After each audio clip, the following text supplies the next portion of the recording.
네, 안녕하세요. 월가제입니다.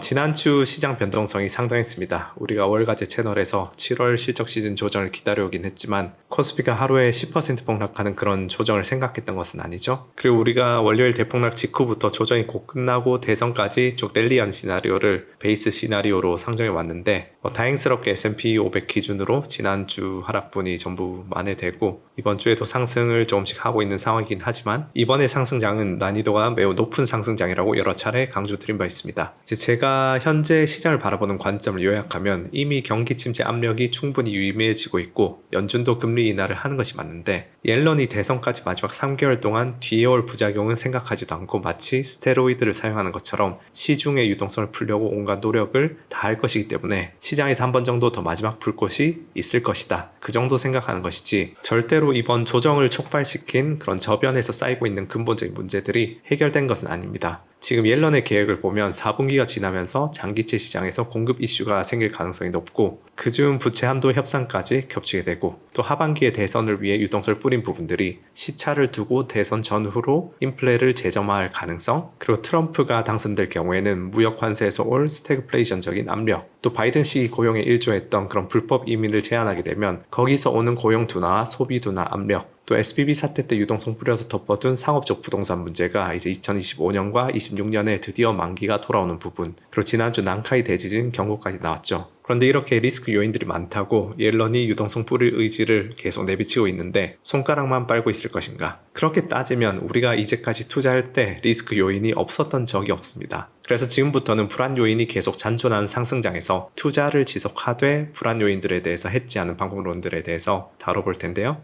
아마 이번 이야기는 3부작 정도가 되지 않을까 싶습니다. 오늘 1부에서는 해지에 대한 기본 개념과 큰 그림을 그려드리면서 초심자가 쉽게 따라할 수 있는 해지 방법을 다루고 2부에서는 당면한 시황을 다루면서 시나리오별 자산 배분을 통한 해지를 배우고 3부에서는 중급자 이상의 구독자분들을 위한 옵션을 통한 해지를 다룰 텐데 얼마나 깊이 다루느냐에 달려있긴 한데 분량이 길어지면 4부작, 5부작까지도 갈 수도 있을 듯 합니다. 그래서 오늘 1부는 초심자분들을 위한 이야기라서 들어보시면 원론적이고 당연한 이야기일 수도 있지만 그래도 전체적인 완성도를 위해서 넣었으니까 설렁설렁 봐주시면 되겠습니다. 자, 일단 해지란 무엇일까요? 헤지펀드의 어원이기도 한 이 해지는 내가 원하지 않는 위험한 가격 움직임에 대해서 어느 정도 보험을 들어놓는 것이라고 생각하시면 될 텐데 우리가 보험을 가입할 때 공짜로 뭔가 보장해 주는 경우는 없죠. 매달 조금씩 보험비를 지출한 대신에 뭔가 큰 사건이 일어날 위험에 대해 보장을 받습니다. 그런 것처럼 우리가 주식시장에서 해지를 하는 것도 하락장에 대비해서 일정 부분 비용을 지출하면서 나의 잠재 수익을 줄이는 대신에 잠재 리스크도 줄이는 행위라 할 수 있습니다.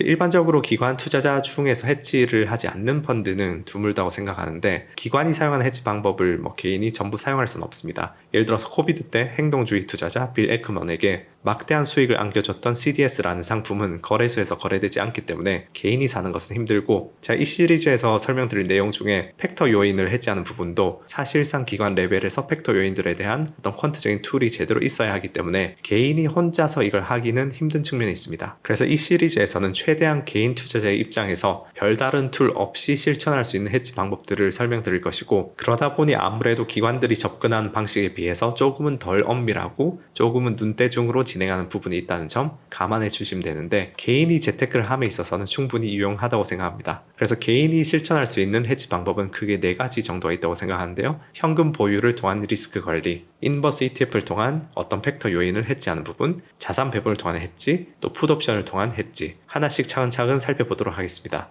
우선 주식 투자를 할 때 초심자분들의 경우에 가장 기본적이고 쉬운 리스크 관리 방법은 현금 보유량을 늘리는 것이죠. 이건 엄밀히 해치라고 하긴 애매하지만 그래도 불안한 장세에서 내 종잣돈을 지키는 가장 기초적인 방법입니다. 만약에 저에게 다른 해치를 할 어떤 방법론이나 도구가 없어서 오로지 주식 매수 포지션에 대한 현금 비중만 이제 관리하면서 이번 하반기를 버텨야 한다. 그런 상황에 놓인다면 저라면 이제 3가지 원칙을 가지고 대응을 할 것 같은데요. 첫째, 기본적으로는 평소 투자하던 금액 대비해서 70% 정도만 투자하고 30% 이상은 단기 국채나 정기 예금이나 MMF에 넣어두는 것. 둘째, S&P 500이 정고점에 근접할수록 현금 비중을 늘릴 것. 이런 맥락에서 하반기 목표 수익률을 좀 보수적으로 잡아두고 그 수익률을 달성하면 미련 없이 현금화하는 것도 전 괜찮다고 봅니다. 셋째, 불확실성이 증가할수록 현금 비중을 늘릴 것. 즉 불확실성이라 함은 우리에게 매우 중요한 분기점인 9월 7일 FOMC에 가까워질수록 또 미국 대선 날짜인 11월 5일에 가까워질수록 불확실성이 증가를 하겠죠. 그래서 이 원칙을 가지고 대응을 하지 않을까 하는데, 사실 이런 식으로 현금 비중을 조절하는 것은 리스크를 줄이는 방법 중에서는 가장 하책이라고 할 수 있는데요. 그 이유는 내가 해지하는 리스크와 그에 대한 비용이 1대1이기 때문이죠. 예를 들어서 1억 원을 투자해서 잘 되면 1,000만 원 이익, 안 되면 1,000만 원 손실을 내는 매매가 있다 해보겠습니다. 이게 위험하다 생각되어서 절반만 투자하게 되면 잠재 손실을 절반 줄이는 대신에 잠재 이익도 절반을 줄이게 되죠. 그래서 해지를 잘한다는 것은 잠재 이익은 최대한 적게 줄이면서 잠재 손실은 최대한 많이 줄이는 것이라 할 수 있고, 그런 맥락에서 대다수의 그런 개인 투자자들이 활용하는 현금 비중 조절을 통한 리스크 관리는 기초적이고 쉽지만 가장 효율적인 해지 방식은 아니라고 할 수 있습니다. 그럼 두 번째로 초심자가 활용 가능한 리스크 관리 방법은 인버스 ETF인데요.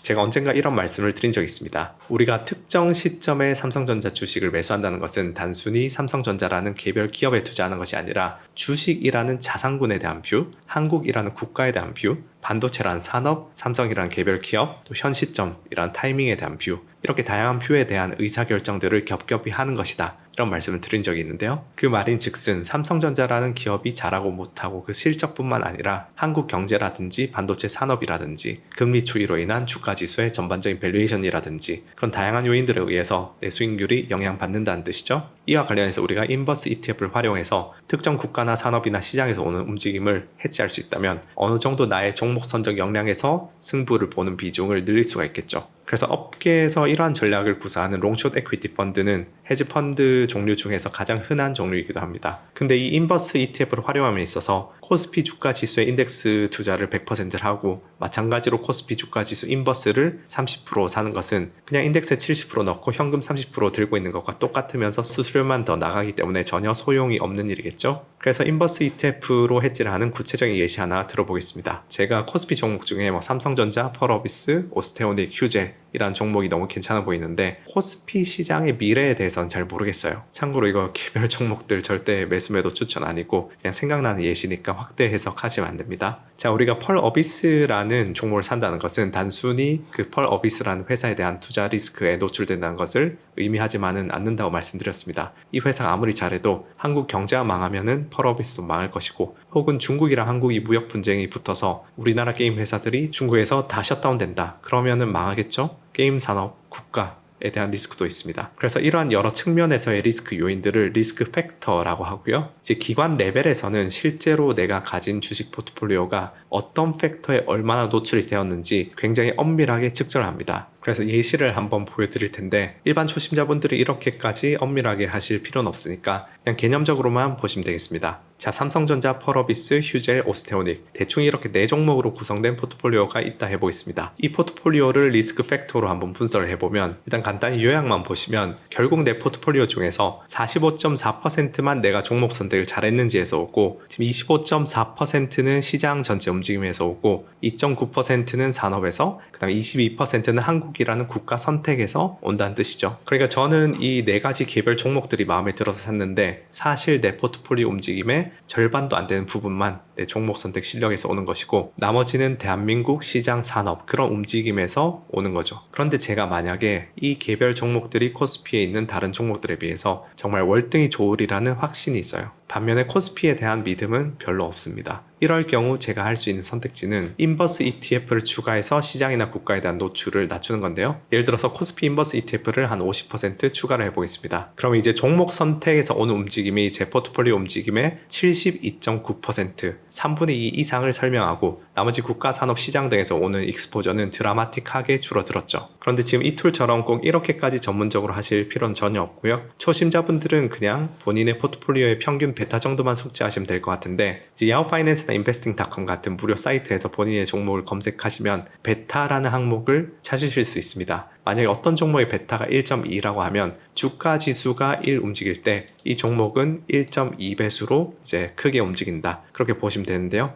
그러니까 베타가 높을수록 보통 리스크가 높은 종목이죠. 그 말인즉슨 내 포트폴리오의 베타가 1.2일 때 시장 리스크를 다 해지하고 싶으면 인버스 ETF를 1.2배수 사면 된다고 보시면 되는데, 그런데 생각을 해보시면 시장 베타를 전부 다 해지해버리는 것은 개인 투자자로서 절대로 현명한 일은 아닙니다. 왜냐? 시장에서 오는 움직임을 다 해지해버리면 리스크도 사라지지만 그에 따른 수익도 사라지기 때문이죠. 우리가 일반적으로 시장에서 돈을 벌 수 있는 이유는 일정 수준 리스크를 지기 때문이고, 개인 투자자가 현실적으로 가장 노력 없이 손쉽게 돈을 벌 수 있는 부분이 시장에 대한 노출, 그 베타 리스크를 가져감으로써입니다. 우리가 은행에 예금하는 것에 비해서 채권 수익률이 더 높은 이유는 예금에 비해서 채권은 부도 리스크가 있기 때문이고, 채권에 비해서 주식의 수익률이 더 높은 이유는 부도 리스크에다가 여러 가격 리스크들이 있을 뿐더러 기업이 망하고 잔여 재산을 처분할 때 채권자들에게 선순위로 보장을 해주고 주주들은 가장 마지막에 남은 것만 가지기 때문이죠. 여러분 친구들 중에 김채권이 있고 김주식이 있는데 둘 다 여러분에게 와서 이자를 줄 테니까 돈을 빌려달라고 말합니다. 김채권은 안정적인 공무원이고 김주식은 사업가인데 이자가 똑같다면 누구에게 빌려주시나요? 당연히 김채권에게 빌려주겠죠. 그 말인즉슨 김주식은 여러분에게 더 높은 이자를 제시해야만 돈을 빌릴 수 있다는 뜻입니다. 그래서 리스크가 높은 곳에 투자할수록 더 높은 기대 수익률이 있는 것이 시장의 원칙이고 정상인 상태다. 물론 여기서 벗어난 상태를 우리가 잘 찾는 것이 좋은 투자겠죠? 근데 어쨌든 그런 측면에서 여러분이 주식에 투자한다는 그 사실 자체만으로 얻을 수 있는 그 리스크에 대한 보상이 일반적으로 주가 지수의 과거 평균 수익률인 8에서 9% 정도인데, 이 부분은 이제 큰 노력 없이 시장 리스크 노출만으로 얻을 수 있는 패시브 수익입니다. 그런데 시장에서 오는 리스크를 완벽하게 해지해 버린다는 것은 시장에서 오는 수익도 완벽하게 해지해 버린다는 뜻도 되겠죠. 그것 없이 여러분의 순수한 종목 선택 능력에서 오는 그 마지널한 부분에 대한 수익만 취하겠다. 그렇게 했을 때는 리스크 대비 수익률이 낮아진다 하더라도 절대적인 수익의 크기가 그리 크지 않습니다. 그래서 지금부터 설명은 수학적으로 엄밀한 설명은 아닌데 이해를 돕기 위해서 예시를 들어보겠습니다. 여러분이 기업 분석을 정말 열심히 해서 이제 코스피와 변동하는 움직임과 리스크가 완전 동일한데 코스피보다 2% 항상 더 수익을 낼 수 있는 그런 신의 종목이 있다 해보겠습니다. 코스피가 10% 상승하면 이 종목은 12% 상승하고, 코스피가 10% 하락하면 이 종목은 8%만 하락한 식이죠. 그러면 이 주식을 사는 만큼 코스피 인버스를 사면 상승해도 플러스 2%, 하락해도 플러스 2% 수익을 내겠죠. 하지만 문제는 절대적인 그 크기가 2%밖에 안 된다는 것입니다. 그래서 실제로 이런 식의 운용을 하는 헤지펀드들을 마켓 뉴트럴 펀드, 직역하면 시장 중립적인 펀드라고 부르는데, 이런 펀드들은 보통 레버리지를 5배에서 10배씩 해서 그 시장과 선택 종목 간의 괴리를 극대화해서 수익으로 가져갑니다. 그런데 이거는 일반 개인 투자자가 할 수 있는 부분은 아니겠죠? 그래서 현실적으로 개인 투자자분들은 그냥 딱 이렇게 하시면 될 것 같습니다. 내가 담은 개별 종목에 대한 확신이 어느 정도인가를 가늠한 뒤에 종목에 대한 확신이 별로 없다고 한다면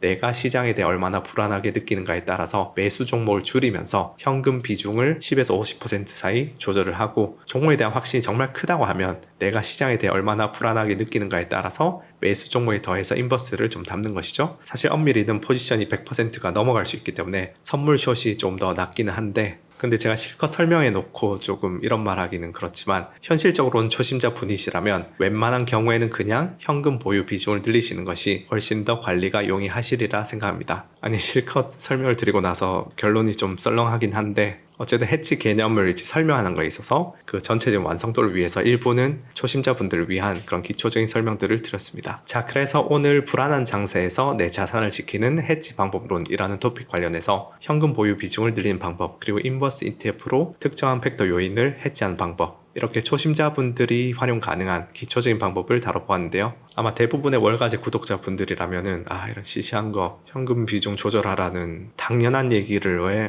한 편 동안 낭비했냐 말씀하실 수도 있지만, 제가 다음 시간부터는 이제 본격적으로 재미난 제가 개인적으로 활용하는 방식, 시나리오 확률에 따른 자산 배분, 그리고 풋옵션을 통한 해지, 이 두 가지를 다루면서 지금 당면한 시황과 함께 9월과 대선까지 어떤 전략으로 임할지 살펴보도록 하겠습니다. 감사합니다.